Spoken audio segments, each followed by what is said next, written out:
The biggest outcome of the dialogue between high-level Chinese and U.S. officials in Anchorage is that both sides were able to compare notes on major issues affecting bilateral relations.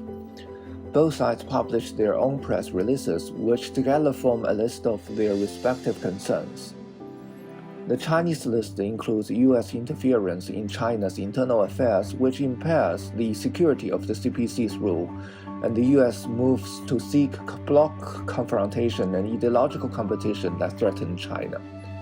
The list also includes Taiwan, Hong Kong, and Xinjiang issues, as well as U.S. reconnaissance and freedom of navigation operations in the South China Sea. The U.S. concerns can be broadly grouped into four aspects. The first is value-oriented diplomacy, which involves Xinjiang, Hong Kong, human rights, and other issues on which the U.S. is trying to take a moral high ground, and which the U.S. uses to rally allies and partners to confront China. The second is middle-class diplomacy, which involves issues like trade, intellectual property rights, supply chain security, and cybersecurity. In this regard, the U.S. seeks so-called reciprocity and fairness, with the aim of safeguarding its competitive edge in innovation and manufacturing, and enabling its economic recovery and the overall healing of society. The third concern lies in strategic security diplomacy, which is related to global strategic stability and non-proliferation.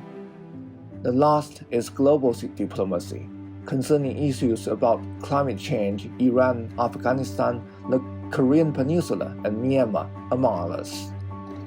It aims to echo Biden's message to the world that America is back, and entails cooperation with China. The Anchorage meeting at least helped uncover which issues may become a future battlefield, which requires robust control, and which issues are of common concern to both sides to the extent that they can put divisions aside.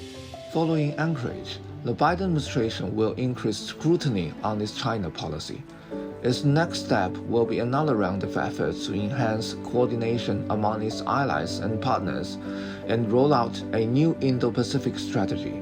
In the meantime, the Biden administration will continue to seek dialogue and communication with China. The U.S.-China rivalry will be advanced on multiple levels. A new Cold War is still a tinderbox waiting to be ignited.